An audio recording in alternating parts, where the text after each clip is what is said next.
서울의 밤하늘 아래 상위 1%의 부촌으로 불리는 한남동 언덕에 자리한 박 회장의 저택은 거대한 보석 상자처럼 빛나고 있었다. 연말을 기념하는 파티는 재계와 정계의 거물들을 한자리에 모아 그들의 권력과 부를 과시하는 화려한 무대였다. 정원에서부터 흘러나오는 은은한 클래식 선율, 셰프들이 즉석에서 선보이는 고급 요리, 그리고 손님들의 손에 들린 값비싼 샴페인, 잔이 터뜨리는 불빛까지 모든 것이 완벽하게 조율된 사치와 허영의 극치였다. 그리고 그 무대의 안주인은 지난 3년간 그랬던 것처럼 강유라였다. 그녀는 박씨 가문의 며느리로서 흠잡을 데 없이 완벽한 역할을 수행하고 있었다. 우아한 미소로 손님들을 맞이하고 막힘없는 외국어 실력으로 외국인 투자자들과 대화를 나누는 그녀의 모습은 누가 보아도 이상적인 재벌가의 안주인이었다. 하지만 실크 드레스 아래 감춰진 그녀의 마음은 이 모든 화려함에 조금도 감흥을 느끼지 못하는 깊고 차가운 호수와 같았다.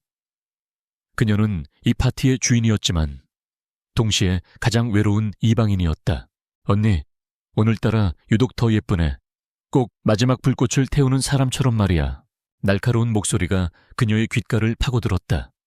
돌아보자. 남편의 여동생인 박지연이 친구들과 모여 그녀를 향해 비웃음을 흘리고 있었다. 지연의 친구 중 하나가 맞장구를 쳤다. 그러게 말이야. 진짜 주인이 돌아왔다는데 이제 저 자리도 곧 비워줘야 하지 않겠어. 진짜 주인. 그들이 말하는 것은 윤서아였다. 남편 박지훈의 첫사랑이자 유라가 지난 3년간 단 한 번도 이겨본 적 없는 그의 마음속 유일한 존재. 그녀가 오랜 외국 생활을 마치고 한국으로 돌아왔다는 소문은 이미 사교계에 파다했다. 유라는 그들의 조롱을 못 들은 척 샴페인 한 잔을 집어들기 위해 바로 향했다. 그녀가 잔을 막 들어 올리려는 순간 등 뒤에서 얼음처럼 차가운 목소리가 들려왔다. 시어머니였다. 3년을 데리고 살았는데 알 하나 못 낳는 암탉 신세인이 이제 그만 물러날 때도 됐지. 마침 소아가 돌아왔으니 하늘의 뜻이 아니겠니. 가까이선 손님들에게는 들리지 않을 만큼 작은 목소리였지만 그 안에 담긴 독은 유라의 심장을 꿰뚫기에 충분했다. 이 집안에서 그녀의 가치는 오직 대체품이자 후계자를 낳는 도구에 불과했다. 그리고 그녀는 그 두 가지 역할 모두에서 실패한 것이었다. 바로 그때 파티에 진짜 주인공인 박지훈이 모습을 드러냈다. 훤칠한 키와 조각 같은 외모, 그리고 그에게서 뿜어져 나오는 압도적인 존재감에 모든 이의 시선이 집중되었다. 유라는 늘 그랬듯 가면을 고쳐 쓰고 그의 곁으로 다가갔다. 그리고 자연스럽게 그의 팔에 자신의 팔을 걸었다. 완벽한 부부의 모습을 연출하기 위한 그녀의 마지막 몸부림이었다. 하지만 지훈은 그녀를 거들떠보지도 않았다. 그의 몸은 미세하게 굳어 있었고 유라를 스쳐 지나가는 그의 시선은 마치 가구를 보는 듯 아무런 감정도 담겨 있지 않았다. 그의 눈은 늘 어딘가 먼 곳을 향해 있었다. 지금은 사라지고 없는 윤서아라는 여인의 환영을 쫓는 것처럼 이 공개적인 무시와 침묵의 거절은 시어머니의 악담보다 더 날카롭게 유라의 자존심을 핥휘었다. 그럼에도 불구하고 유라는 마지막 힘을 쥐어짰다. 그녀는 자신의 샴페인 잔을 들어 그의 눈앞에 내밀었다. 지훈 씨, 우리 부부를 위해 건배할까요? 그녀의 목소리는 미세하게 떨리고 있었다. 그녀가 쓴 이 씨라는 호칭은 두 사람 사이에 좁힐 수 없는 거리감을 드러내는 마지막 증거였다. 지훈은 그제야 그녀에게 시선을 돌렸다. 하지만 그의 검은 눈동자는 텅 비어 있었다. 그는 그녀의 잔을 무시하고 옆에 있던 다른 재계 인색에 고개를 돌리며 대화를 시작했다. 땡그랑 유라의 마음속에서 무언가 깨어지는 소리가 났다. 그녀는 잠시 그 자리에 서 있었다. 수많은 사람들 앞에서 완벽하게 혼자가 된 채 무시당한 샴페인 잔을 들고 엄청난 굴욕감이 파도처럼 밀려왔다. 눈물이 쏟아질 것 같았다. 하지만 눈물 대신 기이한 웃음이 터져 나왔다. 처음에는 아주 작은 비웃음이었다. 지난 3년간의 어리석었던 사랑. 이 차가운 남자에게 마음을 얻기 위해 발버둥 쳤던 자신의 모습이 너무나도 우스꽝스러웠다. 그래, 이 모든 것은 한편의 희극이었다. 그리고 이제 그 막을 내릴 시간이 온 것이다. 그녀의 입가에 천천히 누구도 본 적 없는 차갑고 아름다운 미소가 피어올랐다. 그녀는 더 이상 망설이지 않았다. 잔에 담긴 샴페인을 단숨에 들이켰다. 쓴 알코올이 목을 타고 흐르며 그녀의 마지막 미련까지 모두 태워버리는 듯했다. 빈잔을 부딪혀 나의 어리석었던 사랑을 위하여 그녀는 부드러운 소리가 나게 빈잔을 테이블 위에 내려놓았다. 그리고는 미련 없이 등을 돌려 저택의 거대한 중앙 계단을 향해 걸어갔다. 그녀의 걸음걸이는 더 이상 주눅들거나 위축되지 않았다. 얼음처럼 차갑고 우아한 모든 것을 버린 자의 당당함이 있었다. 사람들은 그녀의 돌발 행동에 술렁이며 곧이어 벌어질 극적인 장면에 대한 기대로 가득 찼다. 패배한 아내가 수치심에 못 이겨 자신의 방으로 도망치는 것이라고 그들은 생각했다. 하지만 계단을 오르는 유라의 머릿속은 놀랍도록 명료했다. 그녀는 패배한 것이 아니었다. 해방된 것이었다. 이 지긋지긋한 연극 무대에서 스스로 걸어나갈 힘을 얻은 것이다. 그녀의 가슴은 더 이상 아프지 않았다. 대신 낯선 흥분과 차가운 분노가 그 자리를 채우고 있었다. 그녀는 생각했다. 이 연극의 대가는 너무나도 비쌀 것이라고. 박씨 가문 전체가 감당하지 못할 만큼. 맨 위층 계단에 다다른 그녀는 잠시 멈춰 서서 아래에서 벌어지고 있는 화려한 파티를 내려다보았다. 그리고는 자신의 핸드백에서 조용히 휴대폰을 꺼내 들었다. 그녀의 손가락이 익숙한 번호를 눌렀다. 어바. 그녀의 목소리는 방금 전까지 상처 입은 아내를 연기하던 사람의 것이라고는 믿을 수 없을 만큼 차분하고 강했다. 응, 나야. 이 결혼놀이 이제 질렸어. 집에 돌아가서 우리 사업을 물려받을 때가 된 것 같아. 그래, 이 지긋지긋한 연극은 이제 끝낼 시간이었다. 진짜 강유라의 무대는 지금부터 시작될 테니까. 파티장을 뒤로 하고 계단을 오르는 유라의 등 뒤로 사람들의 수군거림과 시어머니의 날카로운 목소리가 희미하게 따라붙었다. 하지만 그 어떤 소리도 더 이상 그녀의 마음에 닿지 않았다. 그녀는 3년간 사용했던, 그러나 단 한 번도 자신의 공간이라고 느껴본 적 없는 침실로 들어섰다. 방 안은 최고급 가구와 장식으로 꾸며져 있었지만 마치 옹이 없는 호텔 스위트룸처럼 차갑고 텅 비어 있었다. 유라는 화장대 앞에 앉아 거울에 비친 자신의 모습을 무표정하게 바라보았다. 완벽하게 세팅된 머리, 흐트러짐 없는 화장, 그리고 값비싼 드레스. 모든 것이 그녀의 것이 아니었다. 박씨 가문의 며느리라는 역할을 위한 무대 의상일 뿐이었다. 그녀는 기계적인 동작으로 귀에서 다이아몬드 귀걸이를 빼냈다. 차가운 보석이 손바닥 위에서 아무런 의미 없는 돌멩이처럼 느껴졌다. 목걸이를 풀고 팔찌를 벗었다. 하나씩 허물을 벗어내는 기분이었다. 그때 노크도 없이 침실 문이 열렸다. 박지훈이었다. 그는 파티에서 입었던 턱시도 차림 그대로였다. 그의 얼굴에는 어떤 감정도 드러나지 않았다. 분노도, 미안함도, 심지어 동정심조차도. 그는 유라에게 다가와 말없이 접힌 종이 한 장을 그녀와 앞 화장대 대리석 위에 올려놓았다. 툭 하고 가벼운 소리를 냈지만 그 소리는 두 사람의 관계에 종지부를 찍는 망치 소리처럼 무겁게 울렸다. 수표였다. 지훈이 먼저 입을 열었다. 그의 목소리는 잘 닦인 얼음처럼 매끄럽고 차가웠다. 강유라, 이건 20억. 위자료라고 생각해. 유라는 그를 돌아보지 않았다. 거울을 통해 그녀는 그의 무감정한 얼굴을 보고 있었다. 이혼하자는 거군요. 그것은 질문이 아닌 확인이었다. 윤서아가 돌아왔어. 그는 변명처럼 들리는 사실을 말했다. 그 외 외국에서 혼자 많이 힘들었어. 내가 더 이상 외면할 순 없어. 그의 말 속에는 오직 윤서아에 대한 연민과 책임감만이 존재했다. 지난 3년간 그의 아내였던 유라의 자리는 없었다. 유라가 그의 말을 잘랐다. 그래서 그녀 때문에 저와 이혼하겠다는 건가요? 그는 아주 찰나의 순간 망설였다. 어쩌면 마지막 남은 한 조각의 양심이었을지도 모른다. 하지만 이내 그는 단호하게 대답했다. 그래, 그 한마디에 유라의 마음속에 남아있던 마지막 기대의 불씨마저 완전히 꺼져버렸다. 그녀는 남은 귀걸이 한쪽을 마저 빼내 다른 쪽 귀걸이 옆에 가지런히 놓았다. 그리고는 천천히 자리에서 일어나 처음으로 그를 정면으로 마주했다. 지우는 본능적으로 몸을 굳혔다. 눈물과 비난, 혹은 절규. 그는 그녀가 보일 모든 극적인 반응에 대비하고 있었다. 하지만 유라의 입에서 나온 말은 그의 예상을 완벽히 빗나갔다. 좋아요. 이혼하죠. 너무나도 차분하고 너무나도 명료한 동의. 지훈의 눈이 놀라움으로 커졌다.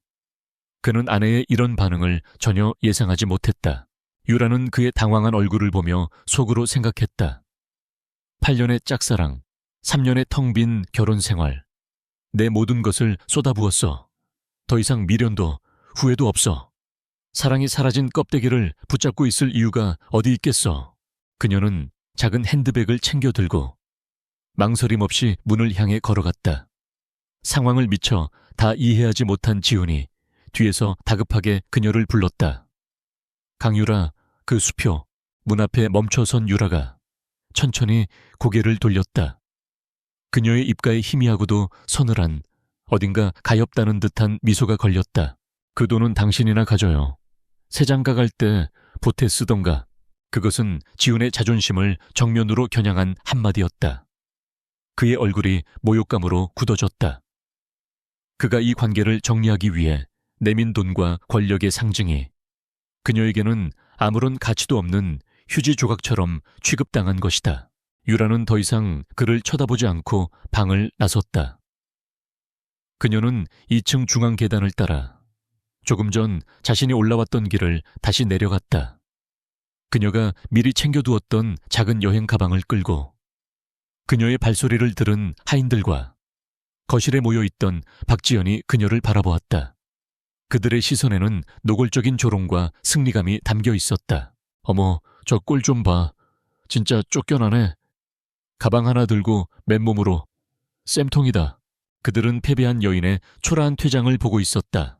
저택의 육중한 현관문이 그녀의 등 뒤에서 무겁고도 최종적인 소리를 내며 닫혔다. 차가운 밤 공기가 그녀의 뺨을 스쳤다. 유라는 잠시 그 자리에 서서 자유의 공기를 깊게 들이마셨다. 그리고는 자신의 휴대폰을 꺼내들었다. 그녀는 수많은 연락처 중에서 단 하나의 이름을 찾아 망설임 없이 통화 버튼을 눌렀다. 아빠, 신호가 2번 울리기도 전에 따뜻하고 깊은 목소리가 들려왔다. 유라야, 끝났어. 그의 목소리는 모든 것을 이미 알고 있다는 듯 차분했다. 유라의 입가에 비로소 진짜 미소가 떠올랐다. 응, 이 재미없는 결혼놀이 이제 끝났어. 그녀는 저 멀리 불빛이 환한 박씨 가문의 저택을 돌아보았다. 그리고는 나지막이 그러나 세상에서 가장 단단한 목소리로 말했다. 오빠, 나 집에 돌아가서 우리 만성그룹 물려받아야 할 것 같아. 만성그룹, 대한민국 재계 서열 5위 안에 드는 거대 복합기업. 박씨 가문의 회사 따위는 명함도 내밀지 못할 진짜 제국의 이름이었다. 전화기 너머 그녀의 오빠는 만족스러운 듯 낮게 웃었다. 드디어 정신 차렸구나. 내 동생 차분했어.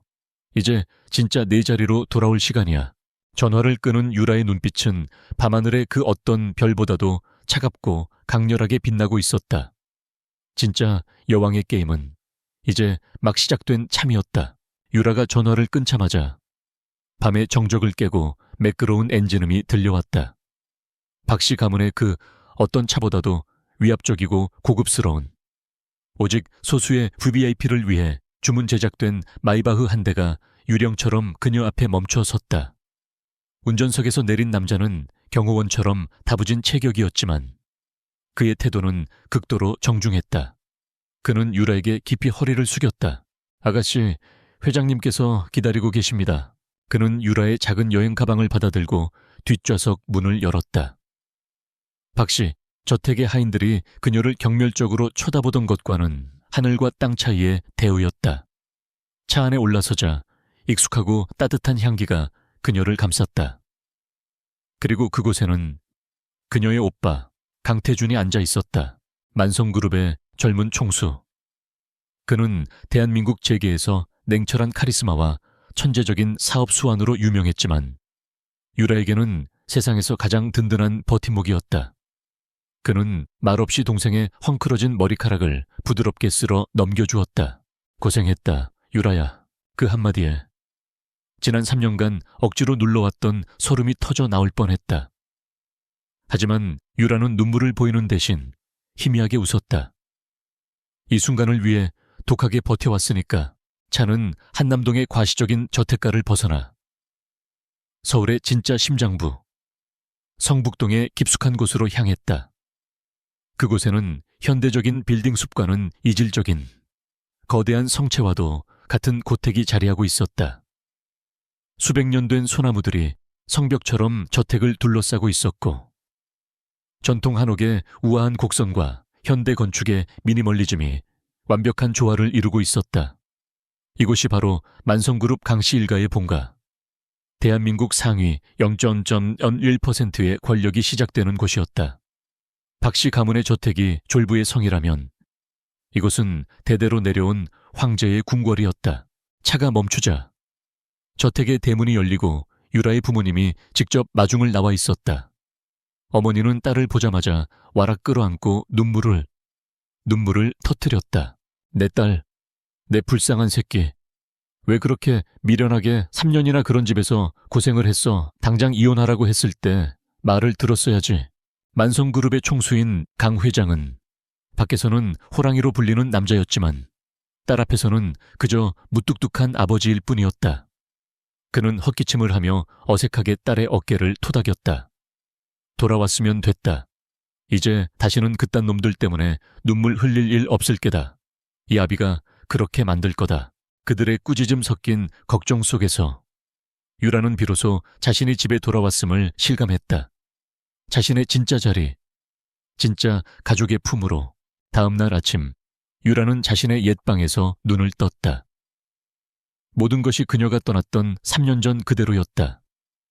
그녀는 샤워를 하고 드레스룸으로 들어갔다.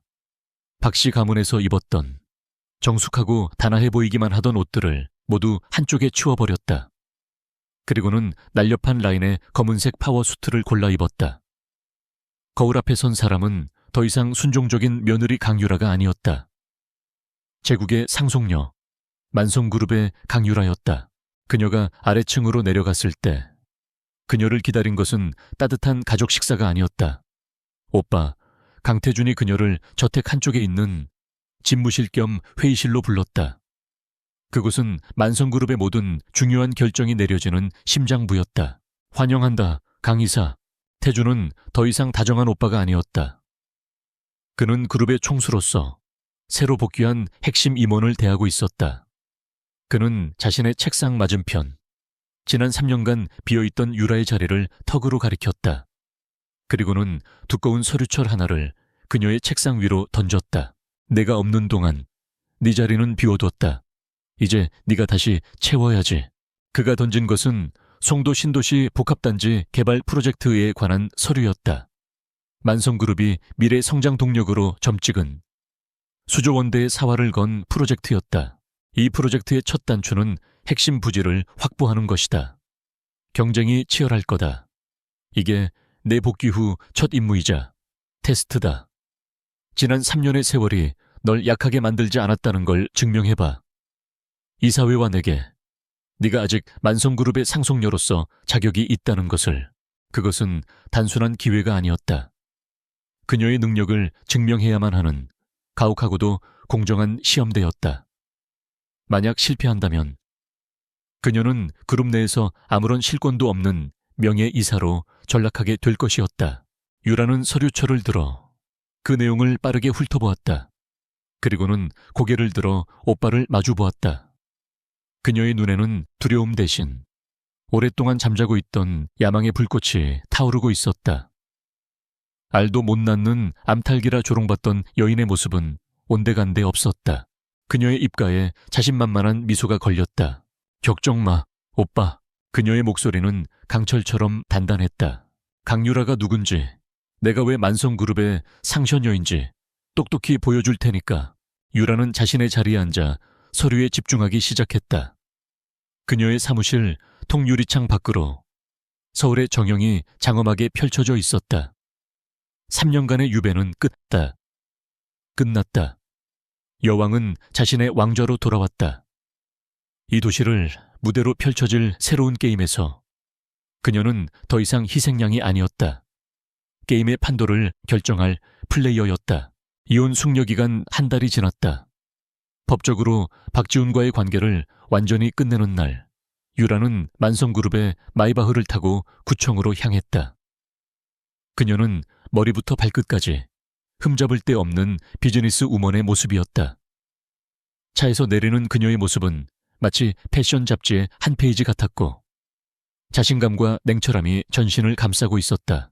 그녀가 입구에 도착했을 때 반대편에서 익숙한 차 한 대가 멈춰 섰다. 박지훈과 그의 팔에 바싹 달라붙은 윤서아였다. 윤서아는 창백한 얼굴에 보호 본능을 자극하는 여린 표정을 짓고 있었지만 유라를 발견하는 순간 그 눈빛에 스친 미세한 승리감을 유라는 놓치지 않았다. 박지훈의 시선은 유라에게 향했다가 이내 그녀의 등 뒤에 서 있는 거대한 마이바흐와 운전기사에게로 옮겨갔다. 그의 미간이 미세하게 찌푸려졌다. 그의 머릿속에 혼란과 의심이 피어오르는 것이 눈에 보였다.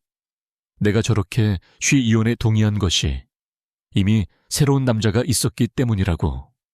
그는 분명 그렇게 생각하고 있을 터였다. 그는 성큼성큼 유라에게 다가와 낮은 목소리로 물었다. 저 차는 뭐지? 네 뒤에 있는 남자는 누구고? 그의 목소리에는 아내에 대한 걱정이 아닌 자신의 소유물이었던 여자가 다른 남자에게 넘어간 것에 대한 불쾌한 소유욕이 섞여 있었다. 이제 당신과는 상관없는 일이에요. 유라는 차갑게 대꾸했다. 상관이 없어, 강유라. 넌 처음부터 다 계획이 있었던 거군. 그래서 그렇게 쉽게 이혼에 동의한 거였어. 안 그래? 그의 적반하장 격인 태도에 유라는 실소했다. 박지훈 씨, 착각하지 마세요. 당신과의 관계는 내겐 그저 시간 낭비였을 뿐이니까 이제 그만 안으로 들어가서 이 지긋지긋한 관계를 끝내죠. 그녀의 냉정한 태도에 지훈의 얼굴은 더욱 굳어졌다. 세 사람은 무거운 침묵 속에서 이혼 서류의 마지막 도장을 찍었다. 서류 처리가 끝나고 밖으로 나왔을 때 지훈과 서아 그리고 유라 세 사람은 다시 마주 섰다. 지훈의 눈에는 여전히 의심과 분노가, 서아의 눈에는 감출 수 없는 기쁨이, 그리고 유라의 눈에는 완벽한 무관심이 담겨 있었다. 그날 오후, 유라는 강 이사로서의 첫 번째 중대 임무에 착수했다. 송도 프로젝트의 인허가를 받아내기 위해 그녀는 시청 도시개발국의 핵심 인물인 이정수 국장을 만나는 저녁 약속을 잡았다. 이 국장은 유라의 외삼촌과 막역한 사이로 그녀에게는 이 아저씨로 불리는 인물이었다. 그녀는 이 만남을 통해 프로젝트의 허가를 순조롭게 받아낼 수 있으리라 기대했다. 약속 장소는 인사동에 위치한 최고급 한정식집의 별실이었다. 유라가 도착했을 때 이 국장은 이미 도착해 그녀를 기다리고 있었다. 그는 인자한 미소로 그녀를 맞았다. 우리 유라 이사님 되더니 아주 늠름해졌구나. 회장님께서 내 칭찬을 입에 달고 사시더구나. 아저씨, 별 말씀을요. 아직 배울 게 많습니다. 화기애애한 분위기 속에서 대화가 오가던 중 이 국장이 미안한 표정을 지으며 말했다. 유라야, 그런데 오늘 손님이 한 명 더 있단다. 너에게는 경쟁자가 되겠지만 아저씨 입장에서는 공정한 기회를 줘야 하지 않겠니? 허성그룹의 대표인데 이 프로젝트에 관심이 아주 많아. 그 순간 미닫이 문이 스르륵 열리며 한 남자가 안으로 들어섰다. 유라는 자신의 눈을 의심했다. 그곳에는 그녀의 기억 속에 최악의 인간으로 각인된 그 남자가 서 있었다. 대학 시절 내내 박지훈을 괴롭혔던, 오만하고 거만했던 폭군. 이제는 한층 더 깊어진 눈빛과 압도적인 카리스마를 두른 채 완벽한 수트를 입고 서 있는 남자, 허태민이었다. 그는 방 안으로 들어서며 유라를 발견하고는 아주 느릿하고도 의미심장한 미소를 지었다. 마치 그녀가 이곳에 있을 줄 이미 알고 있었다는 듯이. 강유라 씨, 오랜만이네. 그가 직함도 없이, 반쯤은 격식 없이 그녀의 이름을 불렀다. 그 나른한 목소리가 유라의 뇌리에 얼어붙었던 과거의 기억을 강제로 끄집어냈다. 시간은 대학 시절, 시끄러운 함성으로 가득 찬 농구 코트로 거슬러 올라갔다. 과대항 농구 시합 결승전. 유라의 눈은 오직 코트 위에서 땀 흘리는 박지훈만을 좇고 있었다.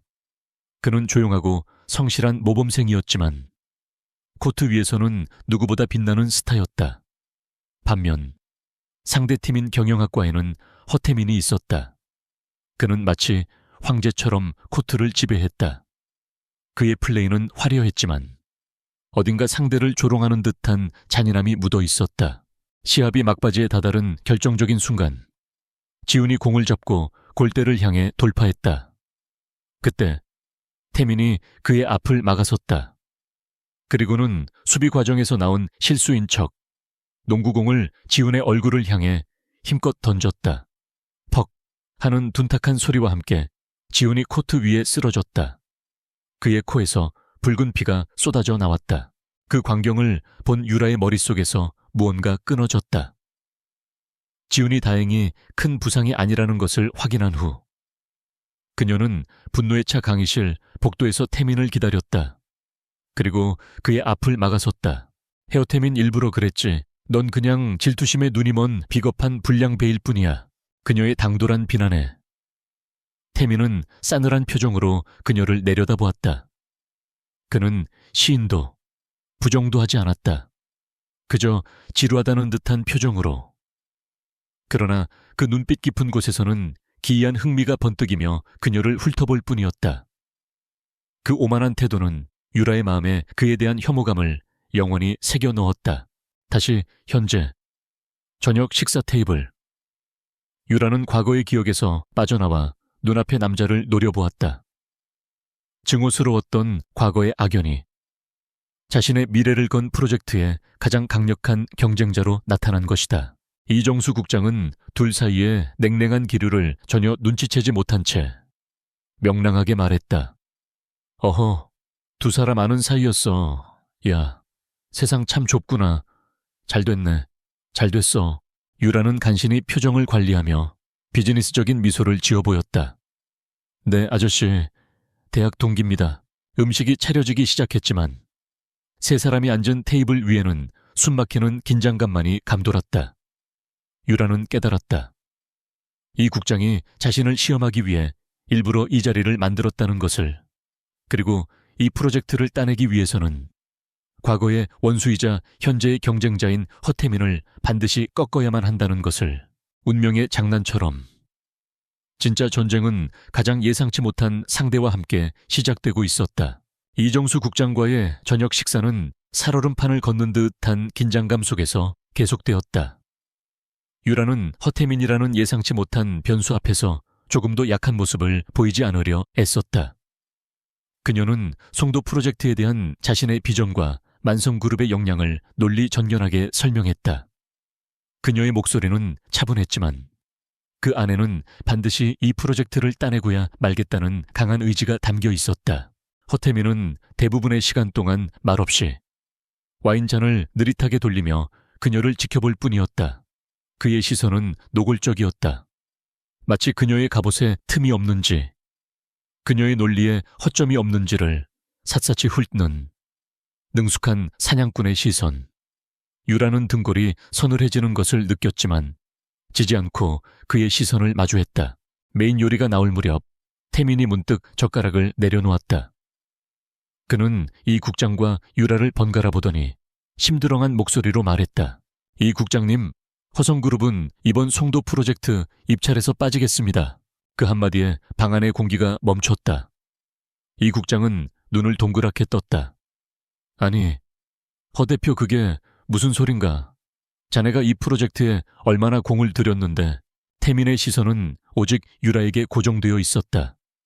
그의 입가에 비스듬한 미소가 걸렸다.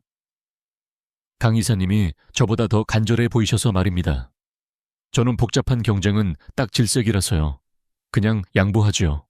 그의 말투는 너무나도 가벼웠다.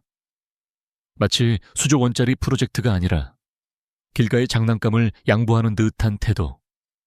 그것은 양보의 형식을 띤 가장 오만한 방식의 선언이었다. 유라는 순간 할 말을 잃었다. 도대체 이 남자의 속셈은 무엇일까? 동정 아니면 더 큰 그림을 위한 미끼 그녀의 머릿속이 복잡하게 얽혔다. 며칠 후 프로젝트 허가는 공식적으로 만성그룹에 떨어졌다. 회사 전체가 축제 분위기였지만 유라의 마음은 편치 않았다. 그녀는 허태민에게 너무 큰 빚을 졌다. 비록 그가 얄밉기는 했지만 비즈니스의 세계에서 이런 호의는 반드시 갚아야 하는 법이었다. 그녀는 고민 끝에 태민에게 공식적인 감사 인사를 전하기 위해 저녁 식사를 제안하는 문자를 보냈다. 답장은 즉시 왔다. 좋지. 장소는 내가 정하겠어. 그는 강남의 한적한 골목에 숨겨진 예약 없이는 들어갈 수 없는 최고급 프렌치 레스토랑을 예약했다. 시작부터 게임의 주도권은 그에게 있었다. 약속 당일 레스토랑의 프라이빗 룸에서 마주 앉은 두 사람 사이에는 기묘한 긴장감이 흘렀다. 태민은 그날 밤과는 달리 편안하고 매력적인 모습이었다. 그는 끊임없이 유라의 경계를 허물려 시도했다. 그래서 박지훈 같은 남자랑은 왜 결혼했던 거지? 네 취향과는 거리가 멀어 보이는데. 이제 자유로워졌으니 기분은 좀 어떤가? 세상 모든 남자를 다 만날 수 있을 텐데. 그의 짓궂은 질문에 유라는 프로젝트 이야기로 화제를 돌리며 방어했다. 하지만 그는 교묘하게 다시 대화를 사적인 영역으로 끌고 들어왔다. 그들의 대화는 마치 탱고와 같았다. 그가 공격적으로 다가오면 그녀는 방어적으로 물러섰지만 그 과정에서 피어나는 아슬아슬한 긴장감을 두 사람 모두 즐기고 있는 듯했다. 식사가 끝나고 그가 그녀를 차가 주차된 곳까지 바래다 주었다. 시원한 밤 공기가 두 사람 사이의 열기를 식혀주는 듯했다. 유라는 이제 이 위험한 게임이 끝났다고 생각하며 안도의 한숨을 내쉬었다. 그녀는 정중하게 마지막 인사를 건넸다. 오늘 정말 감사했습니다. 허태민 대표님. 이 은혜는 그녀가 차문을 열기 위해 몸을 돌리는 순간이었다. 태민이 번개처럼 움직여 그녀의 앞을 막아서며 그녀를 차문 쪽으로 부드럽게 밀어붙였다. 쿵 하는 소리와 함께 그녀의 등이 차갑고 단단한 차체에 닿았다. 갑작스러운 밀착에 유라의 심장이 철렁 내려앉았다. 강유라. 그의 낮은 속삭임이 밤 공기를 갈랐다. 그의 얼굴이 그녀의 바로 앞까지 다가왔다. 당신, 그 얼음 여왕 같은 가면 뒤에 숨어 있을 때보다 지금처럼 당황했을 때가 훨씬 더 흥미로운 거 알아. 유라가 무어라 반응하기도 전에 그의 입술이 그녀의 입술을 덮쳤다. 그것은 소유권을 주장하는 포식자의 키스였다. 놀라움과 분노로 굳어있던 그녀의 입술을 그의 입술이 집요하고도 능숙하게 파고들었다. 그의 숨결에서 진한 와인 향이 훅 끼쳐왔다.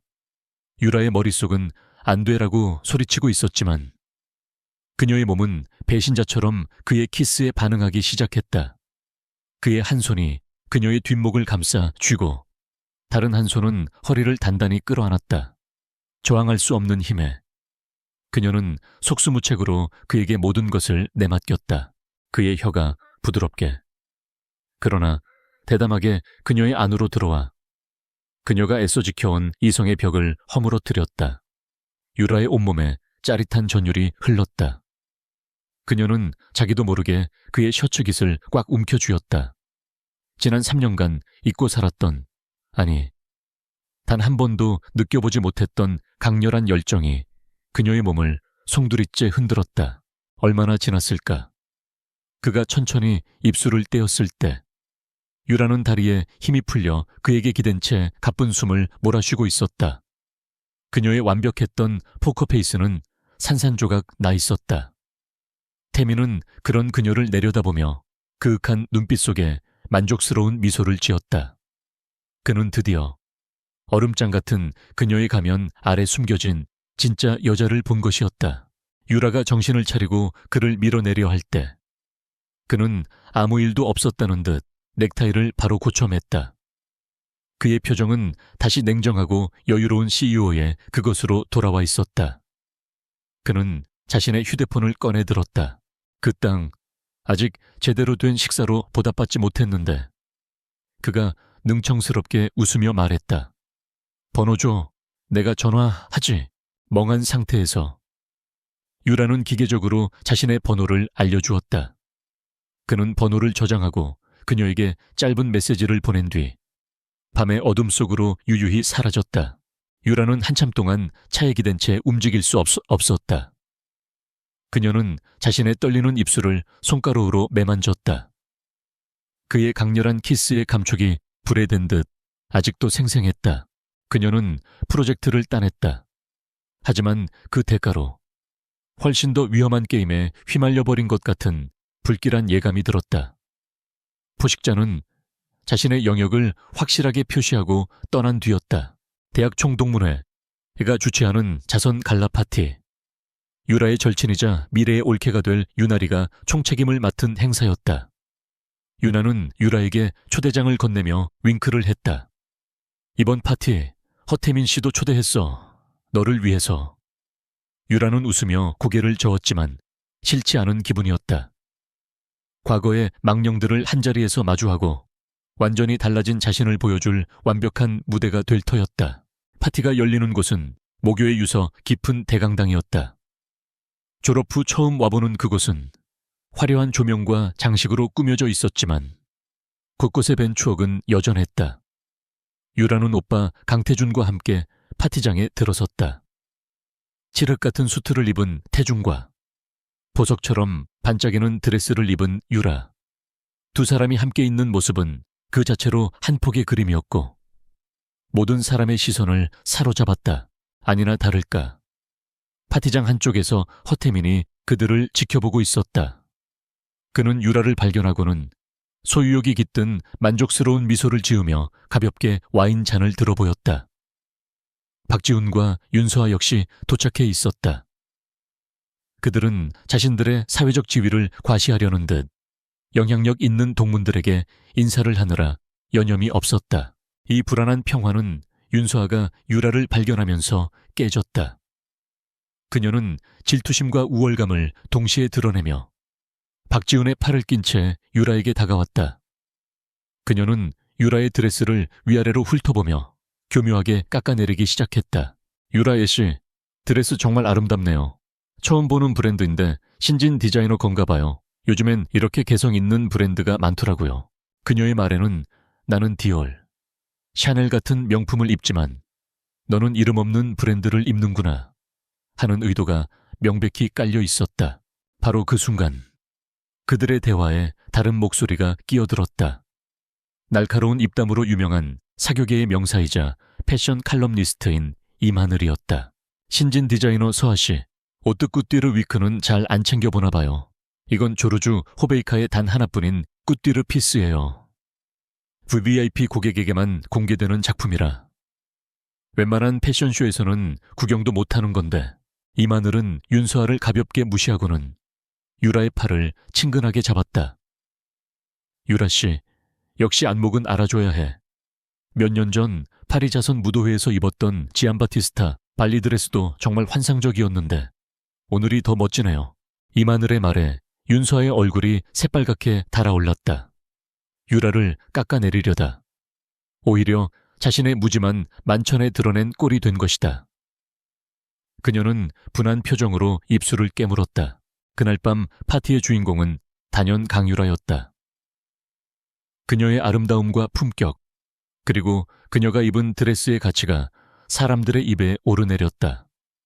박지훈은 멀리서 그런 유라의 모습을 복잡한 눈으로 지켜보고 있었다. 그가 알던 언제나 자신의 그늘 아래서 순종적이던 아내가 아니었다. 그녀는 그가 감히 범접할 수 없는 세계의 사람처럼 빛나고 있었다. 후회와 질투심이 그의 속을 태웠다. 사건은 파티가 무르익을 무렵 터졌다. 유라는 오빠 태준과 함께 한적한 테라스에서 잠시 이야기를 나누고 있었다. 태준이 여동생의 얼굴에 묻은 작은 케이크 조각을 다정하게 닦아주었다. 그 모습은 누가 보아도 다정한 남매의 모습이었다. 하지만 질투와 후회의 눈이 먼 박지훈에게는 그 모습이 새로운 연인의 밀회로 보였다. 저놈이다. 마이바흐를 타고 나타났던 놈. 유라가 나를 버리고 선택한 놈이. 그는 이성을 잃고 두 사람이 있는 곳으로 폭풍처럼 달려갔다. 강유라 그래서 나를 버리고 만나는 놈이 고작 이놈이었어. 그의 분노에 찬 구함에 태준의 얼굴이 굳어졌다. 그는 동생을 자신의 등 뒤로 보호하며 차가운 목소리로 말했다. 내 동생에게 함부로 말하는 넌 누구지? 네, 동생 웃기지 마. 이 자식이랑 붙어 먹으려고 나랑 이혼한 거 아니었어. 지훈은 태준의 멱살이라도 잡을 듯이 달려들었다. 태준 역시 만만치 않았다. 만성그룹의 총수이기 이전에 그는 여동생을 위해서라면 무엇이든 할 수 있는 오빠였다. 두 남자의 거친 몸싸움이 시작되었고 파티장은 순식간에 아수라장이 되었다. 사람들의 비명과 웅성거림이 뒤섞였다. 유라는 경악했다. 그녀는 두 사람 사이를 비집고 들어가 소리쳤다. 그만해 둘 다 그만하라고. 숨을 헐떡이던 지훈이 태준을 향해 손가락질하며 외쳤다. 봤어. 네가 저 자식을 감싸는 걸 이 개자식. 유라는 그런 박지훈을 경멸과 연민이 뒤섞인 눈으로 바라보았다. 모든 것을 끝내야 할 시간이 왔다. 그녀는 심호흡을 한 번 하고 장내의 모든 사람들이 들을 수 있도록 차갑고도 또렷한 목소리로 외쳤다. 정신 차려, 박지훈. 이 사람은 내 남자친구가 아니야. 그녀는 오빠의 팔을 잡고 그의 곁에 바로 섰다. 그리고는 파티장에 모인 모든 사람들, 특히 충격에 휩싸인 박지훈과 윤서아를 향해 선언했다. 이 사람은 내 친오빠이자 만성그룹의 회장 강태준이야. 만성그룹. 그 이름이 거대한 강당안을 천둥처럼 울렸다. 박지훈의 머릿속에서 모든 퍼즐 조각이 맞춰졌다. 마이바흐. 그녀의 당당한 태도. 저 20억짜리 수표를 거절하던 그 미소. 자신이 지난 3년간 아내로 두었던 여자가 자신이 감히 올려다볼 수도 없는 거대 제국의 상속녀였다는 사실. 자신이 저지른 짓이 얼마나 어리석고 돌이킬 수 없는 것이었는지. 그는 비로소 깨달았다. 그가 가졌던 모든 권력과 자부심이 그녀의 진짜 정체 앞에서 한순간에 먼지처럼 부서져 내렸다. 그는 이 게임의 주인이 아니었다. 그저 여왕의 게임판 위에서 놀아난 어리석은 졸에 불과했다. 그 깨달음은 신체적인 폭력보다 더한 고통과 함께 그의 온몸을 덮쳤다. 자선 갈라 파티에서 있었던 폭탄 선언 이후 대한민국 사교계와 재계는 발칵 뒤집혔다. 박씨 가문의 며느리였던 강유라가 사실은 만성그룹의 유일한 상속녀였다는 사실. 그리고 박지훈은 그런 그녀를 내치고 첫사랑을 선택했다는 어리석은 스캔들. 박씨 가문의 주가는 연일 폭락했고 박지훈은 재계의 웃음거리로 전락했다. 윤서아는 그날 이후 사교계에서 자취를 감추었다. 반면 강유라는 숨겨진 여왕으로 불리며 세간의 모든 스포트라이트를 받았다. 그녀의 모든 행보가 기사가 되었고 그녀의 카리스마와 능력은 연일 재평가되었다. 며칠 후 유라가 만성그룹 본사 로비로 들어서려던 순간 며칠 사이 폭삭 늙어버린 모습의 박지훈이 그녀의 앞을 막아섰다. 그의 모습은 처참할 정도로 망가져 있었다. 유라야. 그는 애원하는 목소리로 그녀를 불렀다. 내가 다 잘못했어. 내가 어리석었어. 사실 내가 사랑했던 건 처음부터 너였어. 그걸 너무 늦게 깨달았을 뿐이야. 제발 나에게 다시 한번 기회를 줘. 그의 구차하고 자기 연민에 가득 찬 고백을 유라는 어떤 감정도 없는 눈으로 내려다보았다. 그녀의 마음은 조금도 흔들리지 않았다. 당신의 사랑 너무 늦었고 너무 가치가 없군요. 박지훈 씨, 당신의 후회는 나에 대한 사랑이 아니라 당신이 잃어버린 것들에 대한 아쉬움일 뿐이에요. 다시는 내 앞에 나타나지 마세요. 그녀가 차갑게 돌아설 때 지훈이 절박하게 그녀의 팔을 붙잡았다. 바로 그 순간 날카로운 브레이크 소리와 함께 검은색 스포츠카 한 대가 그들 앞에 멈춰 섰다. 차에서 내린 허태민이 위험한 기운을 뿜어내며 말없이 유라와 지훈 사이를 가로막았다. 그는 지훈을 향해 단 한마디를 내뱉었다. 꺼져. 그의 목소리는 낮았지만 그 안에 담긴 살기는 지훈을 얼어붙게 만들기에 충분했다. 지훈은 완전히 패배한 자의 얼굴로 비틀거리며 물러났다. 태민은 말없이 유라를 자신의 차에 태웠다. 그는 집이나 레스토랑으로 가지 않았다. 차는 서울의 야경이 한눈에 내려다 보이는 인적 드문 남산의 한적한 전망대로 향했다. 차에서 내린 두 사람은 한동안 말없이 발 아래 펼쳐진 도시의 불빛들을 바라보았다. 수많은 불빛만큼이나 많은 욕망과 이야기들이 그 아래에서 꿈틀거리고 있었다. 먼저 침묵을 깬 것은 태민이었다. 그때 대학 시절에 내가 왜 그렇게 박지훈을 미워했는지 알고 싶어. 그의 뜬금없는 질문에 유라가 고개를 돌렸다. 당신은 몰랐겠지만 그는 도시의 불빛을 등진 채 오직 그녀만을 바라보며 말했다. 나는 신입생 환영회 때부터 당신을 보고 있었어. 수많은 사람들 속에서도 조용하지만 누구보다 강하고 총명하게 빛나던 당신을. 유라는 숨을 삼켰다. 나는 당신에게 다가가고 싶었어. 그런데 당신 눈에는 언제나 박지훈 그 자식밖에 없더군. 나는 내가 원하는 건 뭐든 가질 수 있는 왕처럼 굴었지만 정작 가장 원했던 당신의 시선 하나를 갖지 못했지. 그의 목소리가 점차 격해졌다. 그래서 난 어리고 오만한 멍청이들이 할 수 있는 유일한 짓을 했어. 당신이 바라보는 그 대상을 공격하는 것.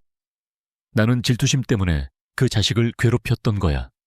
내가 그토록 증오했던 건 박지훈이 아니라 그의 곁에서 웃고 있는 당신을 바라봐야만 했던 내 자신이었어. 그의 고백은 거대한 망치가 되어 유라가 지난 10년간 가지고 있던 모든 기억과 감정의 구조를 산산이 부수었다. 자신을 잔인한 불량배라고 생각했던 남자가 사실은 자신을 향한 서툰 사랑 때문에 그런 행동을 했다는 것. 그 엄청난 진실 앞에서 유라는 아무 말도 할 수 없었다. 태민이 그녀에게로 한 걸음 다가섰다. 그의 눈동자는 억눌러왔던 감정의 불꽃으로 격렬하게 타오르고 있었다. 나는 10년을 기다렸어. 강유라, 당신이 그 멍청한 놈의 실체를 깨닫기를, 당신이 자유로워지기를. 그가 두 손으로 그녀의 얼굴을 감쌌다. 그의 손길은 더 이상 소유욕이 아닌 오랜 시간 소중히 간직해온 보물을 대하듯 경건했다. 이제 더는 못 기다려. 그의 얼굴이 다가왔고 그의 입술이 그녀의 입술에 닿았다. 그것은 진실의 키스였다. 지난 10년간의 기다림, 질투, 그리고 억눌렸던 욕망이 한꺼번에 폭발하는 격렬하고도 애절한 입맞춤. 그의 입술은 뜨거웠고 절박했다.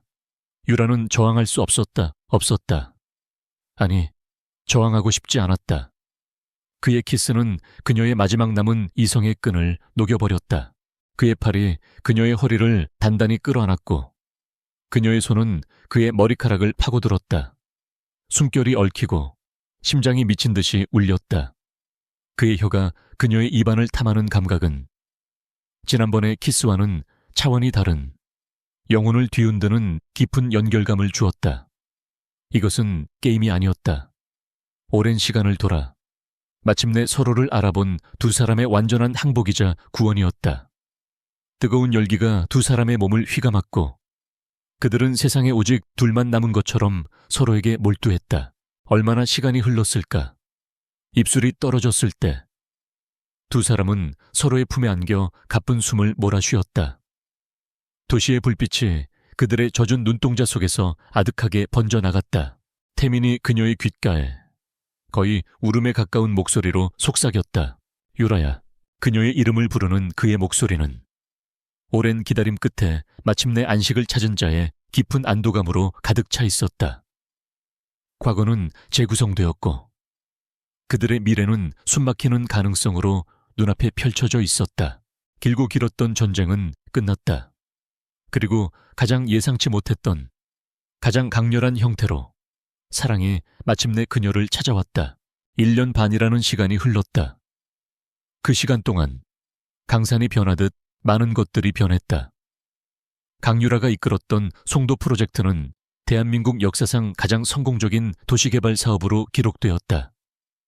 그녀는 이제 더 이상 박씨 가문에 버림받은 며느리가 아니었다. 만성그룹의 최연소 핵심 임원이자 대한민국 경제를 이끄는 차세대 리더, 여왕 강유라였다. 언론은 그녀의 모든 행보를 주목했고 그녀의 카리스마와 능력에 찬사를 보냈다. 허태민은 그 시간 동안 단 하루도 빠짐없이 그녀의 곁을 지켰다. 때로는 든든한 사업 파트너로, 때로는 짓궂은 친구로, 그리고 언제나 가장 열렬한 구애자로 그들의 관계는 세상의 그 어떤 연인보다도 깊은 유대감으로 가득 찼지만 유라는 마지막 한 걸음을 내딛지 않았다. 그녀는 과거의 상처에서 완전히 벗어나 오롯이 자신의 힘으로 일어서고 싶었다. 그리고 태민은 그런 그녀의 결정을 묵묵히 존중하며 기다려주었다. 어느 날 저녁 한 국제 비즈니스 포럼에 참석했을 때였다. 유라는 저 멀리 행사장 구석에서 사람들에게 아쉬운 소리를 하며 명함을 돌리고 있는 박지훈과 윤서아를 보았다. 박씨 그룹은 몰락의 길을 걸었고 그들은 이제 재계의 중심이 아닌 변두리에서 겨우 연명하고 있었다. 잠시 그들의 시선이 유라와 마주쳤다. 그들의 눈에는 선망과 질투, 그리고 돌이킬 수 없는 후회가 담겨 있었다. 유라는 그들을 향해 아주 희미하고 예의 바른 미소를 지어 보였다. 그 미소에는 어떤 감정도 담겨 있지 않았다. 분노도, 연민도, 승리감조차도. 그들은 이제 그녀의 인생에 아무런 영향을 미치지 못하는 과거의 희미한 얼룩일 뿐이었다. 그녀는 그들에게서 등을 돌려 자신을 기다리고 있는 태민에게로 향했다. 그 무관심이야말로 가장 완벽하고 잔인한 복수였다. 그날 밤 자신의 펜트하우스에서 서울의 야경을 내려다보며 유라는 비로소 마음속의 모든 짐을 내려놓았음을 깨달았다. 과거의 망령들은 이제 완전히 사라졌다. 그녀의 옆에는 늘 그랬듯 태민이 조용히 서 있었다. 유라가 먼저 침묵을 깼다. 그녀는 그를 돌아보며 아주 부드럽고도 단단한 목소리로 말했다. 허태민 씨. 그녀가 처음으로 그의 성을 빼고 이름을 불렀다. 이제 그만 기다려요. 태민의 눈이 놀라움으로 커졌다. 그의 심장이 멎는 듯했다. 사랑해요. 유라가 속삭였다. 아마 아주 오래전부터 사랑하고 있었나 봐요. 그 한마디. 그가 10년을 넘게 기다려온 말이었다. 태민의 얼굴에 기쁨이나 환희가 아닌 깊고 절절한 감정이 파도처럼 밀려왔다. 그는 유라를 부서질세라. 그러나 세상에서 가장 강한 힘으로 끌어안았다. 그것은 단순히 서로의 몸을 확인하는 포옹이 아니었다. 길고 긴 시간을 돌아 마침내 서로의 자리를 찾은 두 영혼의 합일이었다. 그는 그녀의 얼굴을 감싸고 그녀의 눈을 깊이 들여다보았다. 그리고는 경건하게 마치 성물을 대하듯 그녀의 입술에 입을 맞췄다. 그것은 지난번의 키스들처럼 격렬하거나 탐하는 것이 아니었다. 서로의 존재 자체를 받아들이고 영원히 함께하겠다는 고요하고도 굳건한 맹세였다. 두 사람의 몸과 마음은 완벽하게 하나가 되었다. 서울의 밤이 마침내 완전해진 두 사람을 고요히 감싸 안고 있었다. 다음 날 아침 찬란한 햇살이 통유리창을 통해 거실 안으로 쏟아져 들어왔다. 유라는 소파에 기대앉아 따뜻한 커피 잔을 든 채 눈을 감고 있었다. 어젯밤의 격정적인 감정은 잔잔한 평화가 되어 그녀의 마음속에 자리 잡았다. 그녀를 괴롭혔던 모든 악몽은 사라지고 이제 그녀의 세상은 고요하고 따뜻했다. 태민은 주방에서 직접 내린 커피 향을 가지고 그녀의 곁으로 다가왔다. 그는 그녀의 옆에 조용히 앉아 잠든 듯 평화로운 그녀의 얼굴을 사랑스럽게 바라보았다. 얼마나 지났을까? 유라가 천천히 눈을 떴다. 아침 햇살을 받아 황금빛으로 빛나는 그의 얼굴이 시야에 들어왔다. 그녀는 부드럽게 미소 지었다. 더 이상 어떤 말도 필요하지 않았다. 그들의 눈빛은 이미 세상의 모든 언어보다 더 많은 이야기를 나누고 있었다. 그는 그녀의 손 위로 자신의 손을 포겠다. 그 온기는 앞으로 그들이 함께 만들어갈 미래에 대한 약속처럼 느껴졌다. 이제 뭘 할까? 허 회장님. 유라가 장난스럽게 물었다. 그가 그녀의 손등에 부드럽게 입을 맞추며 나지막이 속삭였다. 당신이 원하는 건 뭐든지, 나의 여왕님. 그들의 시선이 창밖 아침을 맞이한 서울의 풍경으로 향했다. 한때 그들에게 전쟁터였던 도시는 이제 그들이 함께 일궈나갈 평화로운 왕국처럼 보였다. 길고 길었던 밤이 지나고 마침내 그들의 인생에 새로운 새벽이 밝아오고 있었다. 그 새벽의 빛 속에서 그들의 진짜 이야기는 이제 막 조용히 시작되고 있었다.